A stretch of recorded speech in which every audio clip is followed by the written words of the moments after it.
ओम शांति।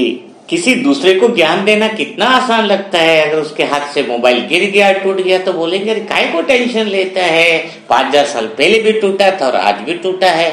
लेकिन जब खुद पर आ जाती है बात, तब ड्रामा ज्ञान सब गायब हो जाता है। हाँ, बिल्कुल सही बात है, क्योंकि मैं आपको आज जो घटना सुना रहा हूँ वो है मधु बहन की, जो हमेशा ड्रामा का ज्ञान देती कि अरे ड्रामा तो 5-10 साल का बनाया है, काय को फिक्र करते, जो 5-10 साल पहले हुआ था वही तो रिपीट हुआ है। वही मधु बहन जिनका मन किया कि अब की बार तो मैं मधुवन बाबा मिलन के लिए जाऊंगी। और ग्रुप तो सारा रहता ही है, और ग्रुप में थे करीबन 15-20 माताएं और 20 माताओं का ग्रुप। इसमें 2-4 ऐसी भी बहनें थी जो नया कोर्स किया था और 1 साल मुश्किल से श्रीमत में पूरा होता नहीं, पूरा नहीं, 1 साल से ज्यादा नहीं थे।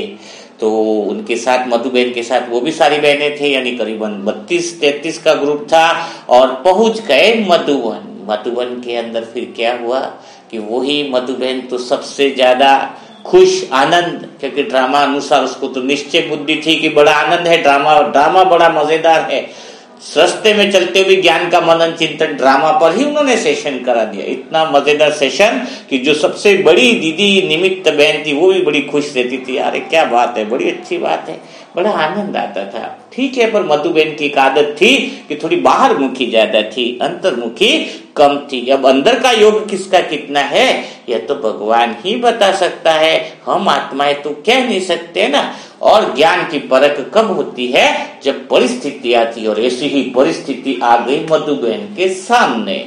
हुआ ऐसा कि जब वो रात को सोए हुए थे और उन्हीं के ग्रुप की जो बहन 1 साल जो पुरानी थी वो भी उनके करीब में ही सोई हुई थी, और फिर वो नहाने गए, ड्रेस चेंज किया, सब कुछ घटना घटित हुई। और सुबह नाश्ता करने के बाद मधु बहन वापिस अपने, जब 5-7 लोग एक साथ जो रुकते वहां पर जब वो आके रुकती है तो बैग में जब देखती है तो उसके 2,500 रुपया गायब। 2,500 रुपया उनका मिला ही नहीं। 2 दिन बाद बाबा मिलन होने वाला है और उनके तो 2,500 रुपया गायब। मधु बहन के तो पूरा ज्ञान ही वो बिल्कुल नीचे उतर गया। 2,500 रुपया, अरे कहाँ चला गया, यही तो रखा था। और फिर उसके धीरे धीरे चिंतन में आते हुए शक की सुई गई पास वाली मोनिका बहन पे कि यार मोनिका बहन ने लिया होगा, क्योंकि वो ही इधर पास में कुछ देख भी रही थी, और शक का तो कोई इलाज होता नहीं है। लेकिन मोनिका बहन को सामने से तो कुछ बोल नहीं सकती। जैसे मोनिका बहन वापिस आई तो खाली पूछा कि तुमने कहीं मेरा पैसा देखा? तो मोनिका बहन ने कहा कि मैंने तो नहीं देखा। बोले बैग में ही रखा था, लेकिन मिल ही नहीं रहा है, चला गया 2,500 रुपया। और मधु बहन के लिए पैसा बहुत इंपॉर्टेंट, क्योंकि वो बड़ी मुश्किल से सिलाई मशीन करके पैसा कमाती थी। अब देखो उसका चेहरा उतर गया, ज्ञान योग बिल्कुल ढीला हो गया। जहाँ पे मधुबन में क्लासेस हो रही है, एक भी बात उसकी बुद्धि के अंदर न जाए, आगे योग में परम धाम तो न दिखे, बिंदु रूप तो न दिखे, बस उसको तो वो 2,500 रुपया ही दिखे। अब क्या होता है कि मधु बहन को आखिर में बात अंदर से तो रहेगी नहीं। उसने जो ग्रुप में जितने भी बहन माताएं थे उनको एक एक करके युक्ति से बस बताने लग गई।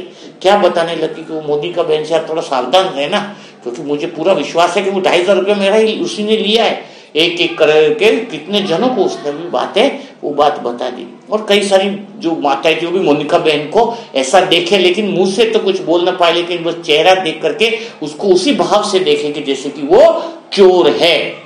उसी भाव से सबकी दृष्टि और नजरिया यही हो गया कि मोनिका बहन तो चोर है। तो वहां पर तो सभी बड़ी बहनें भी मिलती है, ग्रुप में बड़ा आनंद रहता है। उसी वक्त क्या हो कि शाम को मधु बहन योग कर रही थी, थोड़ा बैठी थी, उसका मन तो नहीं लग रहा था। और फिर अचानक फिर सोची कि उनके पास एक बड़ा थैला भी था जिसमें वो पानी की बोतल्स वगैरह भी रखती थी, और वो जिसमें बैग में पैसा गुम हो गया था वो बैग हमेशा वहीं पर रूम के अंदर रखती थी। और जब उसने बाबा को याद कर रही थी, अचानक उसने अपना वो थैली देखी जिसमें एक डायरी रखी थी, जिसमें वो लिखने का काम करती थी। और जैसे उसने डायरी खोली तो बीच में ही 2,500 रुपया रखा हुआ उसको मिल गया, 500 की नोटें। तो उसको मतलब इतना आश्चर्य हो गया, बड़ी खुश हो गई। लेकिन अब क्या होता है, वो इतनी आंखों से उसको आंसू आने लग गए, रोने लग गई कि 2 दिन से मैंने कितना सारा जो है वो मोनिका बहन के लिए व्यर्थ बातें कर दी, सभी बहनों को बता दिया, सभी माताओं को, कितने सबको मैंने बता दिया। उसको बहुत ही अंतर्मन से ऐसा खाने लग गया कि बहुत ज्यादा जैसे कि रोना आ रहा हो उसको। और फिर वो पहुंचती है मधु बहन बड़ी दीदी के पास, और बड़ी दीदी को कहती है कि दीदी मुझसे गलती हो गई। बोले क्या हुई? तो फिर एक गार्डन में बैठे हुए थे, बिल्कुल हवा नहीं, शांति थी। तो दीदी को बोला कि मैंने उस पर शक किया और वो पैसा मेरी ही वो डायरी में निकला। तो मेरे मुख से बोल निकल गए, बहुत व्यर्थ बोल निकल गए। तो क्या मेरे पास ऐसी कोई विधि है जिससे मैं वो व्यर्थ बोल को वापस ले सकूं? बाबा से तो मैंने वैसे माफी मांग ही ली है कि मुझसे गलती हो गई है, लेकिन कोई ऐसी विधि बताओ। अभी भी मेरा मन संतुष्ट नहीं हो रहा है कि क्या करूं कि जिससे मेरे वो व्यर्थ बोल मेरे वापस आ जाए, वरना मैं बाबा मिलन ढंग से नहीं मना पाऊंगी। तो दीदी ने कहा कि एक काम करो। दीदी के पास एक मोटा गत्ता था, तो गत्ते के बारीक 15, 20, 25 टुकड़े किए और मधु बहन को बोला कि वो सामने पेड़ है ना, उसके नीचे रख के आ जाओ आप। बोले ये क्या करवा रहे? बोले रख के आ जाओ। तो पतले पतले गत्ते के टुकड़े थे 10-15, तो गत्ते के टुकड़े रखवा दिए, फिर पास में बैठाया। बोले चिंता न करो, कोई बात नहीं, आपने व्यर्थ बोल दिया। बोले दीदी मुझे बस यही बात बताओ कि क्या विधि है? बोले हाँ ठीक है करते। फिर आधा घंटा लगभग ऐसी बात कर रहे थे, बाबा की बातें करी। फिर उसको बोला मधु बहन को कि जाओ वो टुकड़े जो गत्ते के थे बारीक बारीक, वो आप वापिस लेकर के आ जाओ। तो बोले दीदी को बोलो कि वापिस क्यों लेके आओ? बोले लेकर के आओ। तो जैसे वो वहां पे वापिस पेड़ के नीचे गई और वो टुकड़े उठाने लग गई और लेकर आने लगी, तो वहां पे तो कोई टुकड़ा इसको मिला ही नहीं। और वो आकर के बोलती है दीदी को कि दीदी वहां पे तो शायद हवा के कारण सभी टुकड़े पूरे हवा में न जाने कौन सी दिशा में चले गए, अब तो उन टुकड़ों को लाना वापिस संभव नहीं है। तो दीदी ने कहा कि बस यही बात समझ लो, बाबा से ठीक है माफी मांग ली, वो ठीक बात है, लेकिन आपने इतने वाइब्रेशन खराब कर दिए हैं कि जैसे गत्ते उड़ गए हवा के अंदर, वैसे जो तुम्हारे मुख से जो बोल निकल गए, शक के बोल निकल गए, दुख देने वाले जो बोल निकल गए, उससे एक बहन से दूसरे बहन, दूसरी से चौथी, कहाँ कहाँ तुम ठीक करोगे? तुमने अपने लिए तो माफी मांग ली, लेकिन इतनी जगह इसका वाइब्रेशन फैल गया। यानी इस बात का यही है कि अगर तुम्हें अपने बोल पे अटेंशन देना होगा, क्योंकि कहते हैं ना कि तीर कमान से निकल गया और मुख से जो बोल निकल गया, वो न जाने कितने पाप कर्म आपके लिए लेके आएगा, इसका अंदाजा भी आप लोग नहीं लगा सकते। और उन्हीं पाप कर्मों की वजह से ही हमारा जीवन बहुत दुखदायी बन जाता है, क्योंकि हम तो सोचते कि हमने तो एक ही बोला है, बिना सोचे समझे अपन बोल देते हैं और वो बातें न जाने कहाँ तक फैल जाती है, उस आत्मा तक कितने वाइब्रेशन खराब पहुंचते हैं, कितना बड़ा कष्ट होता है। वो सारी बद्दुआएं, सारा पाप कर्म का खाता फिर हमें ही भुगतना पड़ता है।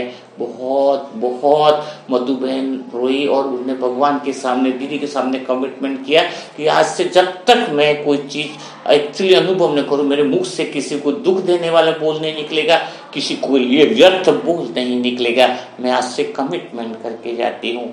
तो हे मेरे ब्राह्मण आत्मा भाइयों, मैं आपको यही बात कहना चाह रहा हूँ कि कई बार हम गुस्से में और कई बार हम न जाने बिना किसी जांच पड़ताल के शक करके शकुनी मामा वाले गुण धारण कर लेते हैं, तो फिर बिना काम की महाभारत खड़ी हो जाती है। इसलिए सबसे निवेदन है कि अपने बोल पर बड़ा अटेंशन रखो। और वैसे भी समय इतना नाजुक है कि जो आपका जो पुण्य जमा किया है वो भी लीकेज हो जाएगा इन पाप कर्मों से और परिस्थितियां और बिगड़ जाएगी। तो कल फिर हम मुलाकात करेंगे इसी तरह की बहुत अच्छी दिल को छू जाने वाली कहानी से। तब तक के लिए सबको ओम शांति, ओम शांति।